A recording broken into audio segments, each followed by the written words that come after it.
Hello and welcome to another episode of Success Starts Within. So today's podcast is going to really hit home for a lot of you, but this is coming from a place of experience, and it's something that I'm seeing time and time again in not only my clients but also women that I've been meeting. So if you follow me on Instagram, I am all over the fucking gaff at the moment, just getting out there into the world of entrepreneurship, mixing with the most incredible women and bloody loving it. I'm not going to lie. Like, it makes me feel really good because getting myself in the room with women that are a few years down the line from me is showing me what is possible. And that is such a good practice to have when you are trying to change your identity. When you're trying to become something bigger, one of the best things you can do is to get in the room with other people. And the result of that is that you can see how they have done it. You will talk to them and you'll probably hear their stories. You know, sometimes it looks like it's easy for some people, but actually when you get to meet them and you speak to them, you realize that their journey to where they got to where they are today wasn't easy at all. So I'm going into these rooms, I'm learning, I'm being inspired, I'm being motivated, I'm growing all the time. I mean, oh my God, January has just been the most amazing month. And if this is what January is like, fuck me, what are the next 11 months going to be like? They're going to be fucking incredible. And I'm very, very excited. So, as I said, I want to talk about money today because I'm finding that a lot of women are struggling with money, but not earning money. It's their thoughts and the way that they feel about money that's really getting in the way of their success and how they see themselves and what they want for their business. So, one of the things that I have seen a lot of women talk about, and one of the things that I have noticed myself, again, this is all coming from personal experience. So this is coming with love, okay? Because I have done all of these things. They say that your client mirrors you. 100% my clients mirror how I used to be. So this is why I want to share them with you. One of the things that I used to say to people is, oh my God, I'm just so busy. I've got loads of things to do. And, you know, it's just really overwhelming. Now, what I didn't realize at the time was actually the tasks that I was busy with were the ones that were making me avoid earning money. Now, I'm going to have to say that again because I don't think that quite made sense. The tasks that I was doing in my business that were keeping me so busy, that were keeping me so overwhelmed, were not actually the tasks that were making me any money. And when you're listening to this, I want you to think about what tasks do you do day in, day out in your business that actually possibly make you money. So are you contacting people? Are you making connections online? Are you doing anything that is going to bring money into the business? Or are you stuck in the admin? Are you stuck in doing all the little nitty gritty tasks in the business that, okay, they're going to help you move the business forward, but they're not actually going to make you money? So this whole I'm really busy at the moment is coming from the wrong place, because you want to be busy making sales. You don't want to be busy doing the admin. So just have a think about what tasks you're doing at the moment in your business. And when I thought about this, I was like, shit, I'm actually not doing a great deal of action in business that is going to create leads, make money. You know, I rarely go on Instagram. I rarely connect with people. I'm just pumping out content, but without really connecting with people and commenting on other people's stuff. So that was a big realization for me when I was thinking about how I was thinking about money within my business. And just to add to that, the reason that we kind of go for these low risk tasks is because our nervous system is regulated at that time. So we're not pushing ourselves out of our comfort zone. We are feeling grounded and comfortable in those little small administration tasks that we are doing. But obviously, when we want to start making money and we need to start connecting with people, we need to start talking about money. We've got to start owning how many thousands of pounds our packages are, which for some people feels really uncomfortable. It did for me.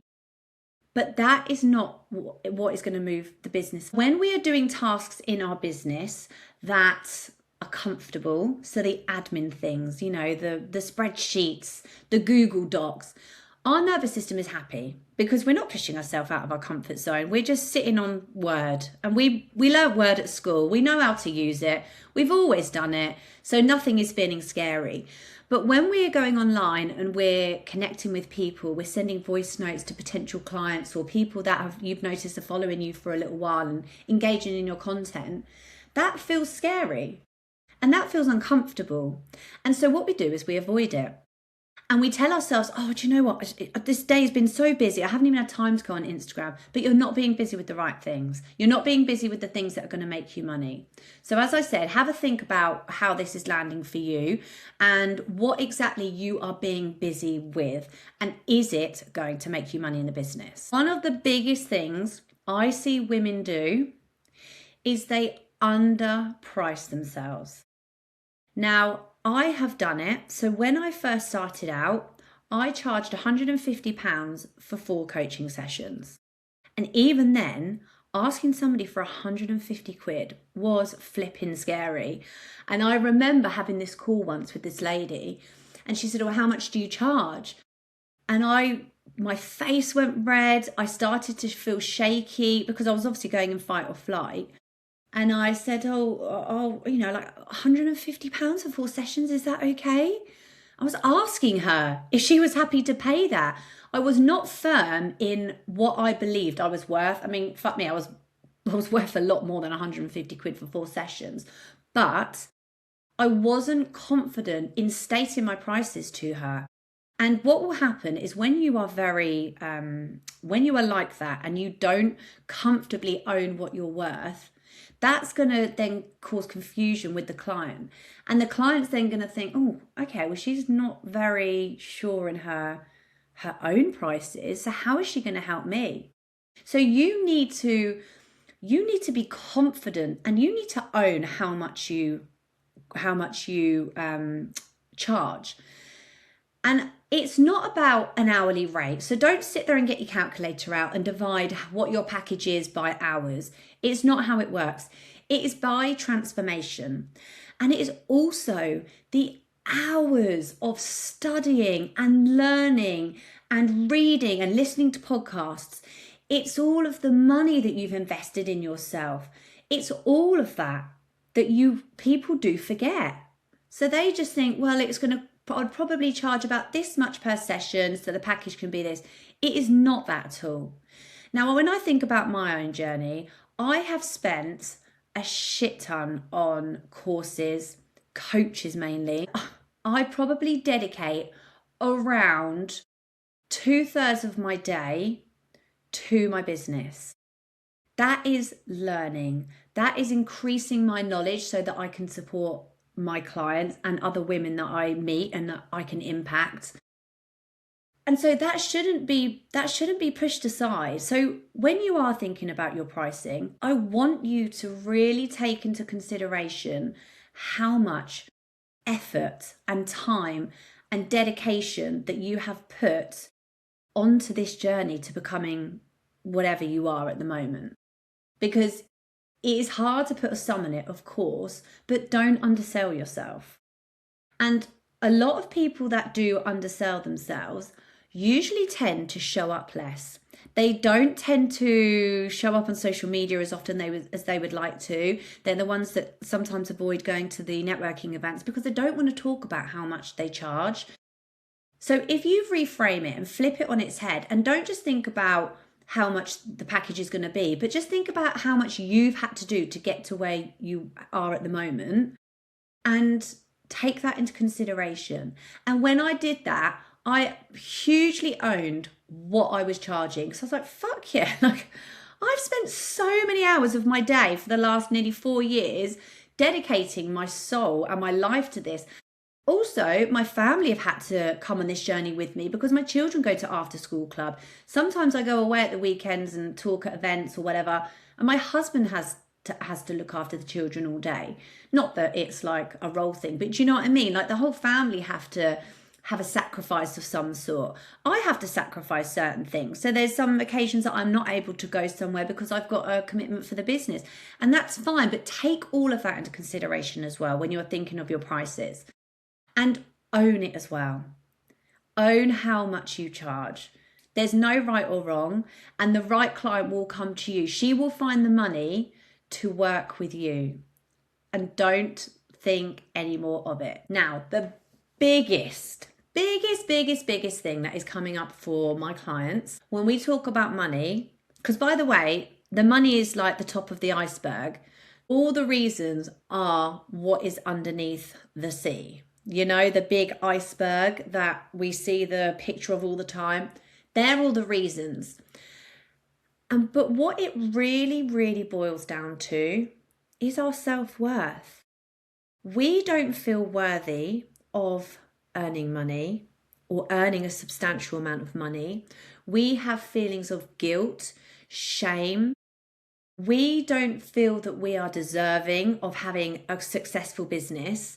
And these are all thoughts that pop into our head because of stories that we have heard growing up.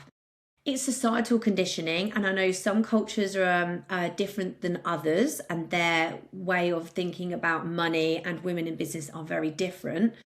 And that's fine, it's a cultural thing. But what it's done is that it's created this belief system in us.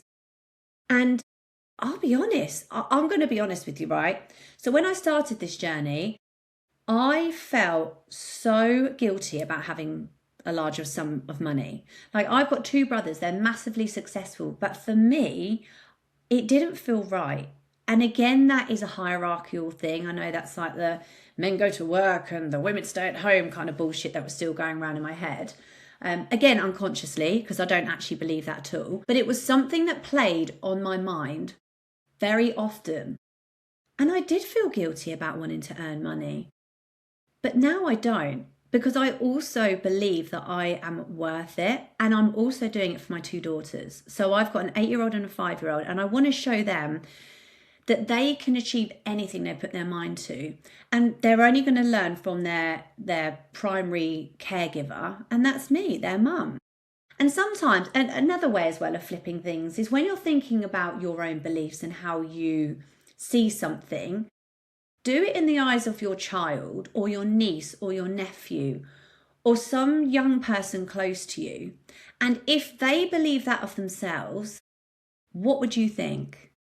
For me, if my girls turn around and said to me, do you know, I just don't feel good enough. I don't feel like I'm kind of worthy enough to earn money. Obviously, they're not going to say it like that because we don't know it's so down to self-worth. But if they said to me, you know, I just think maybe there's other people out there better than me that could earn money, I'd be like, what the fuck?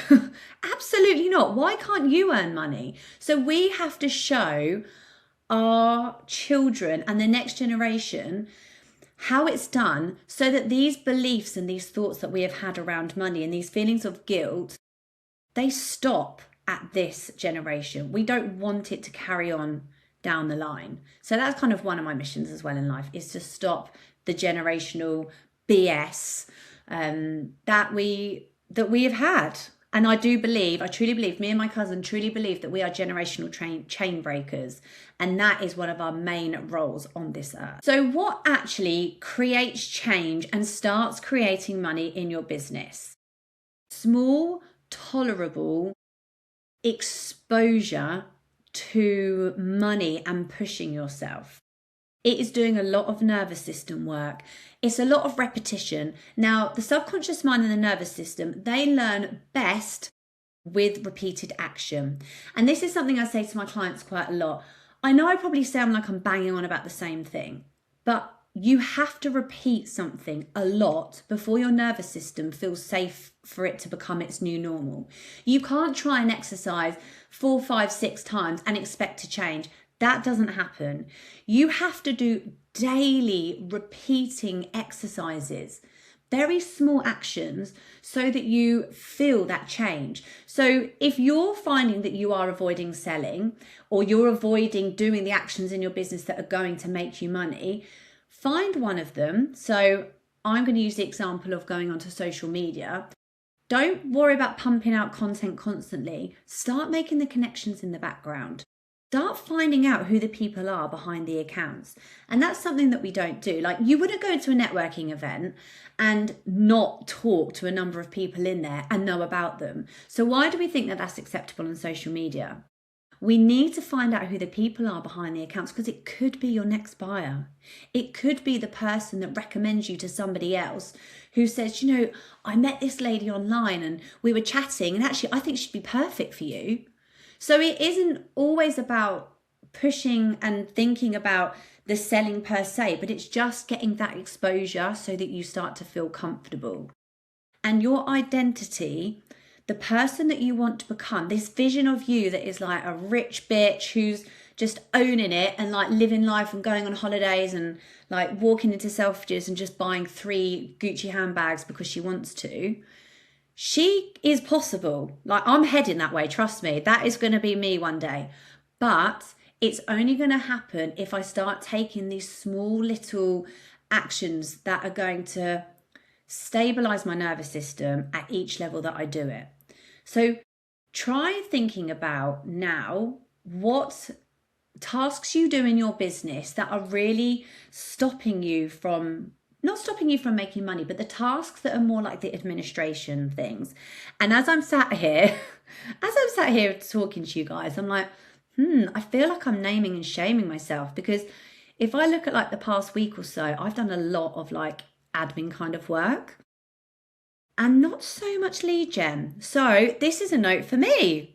Get on the lead gen, and just create yourself a small little strategy just for these next couple of months of how you're going to be more visible.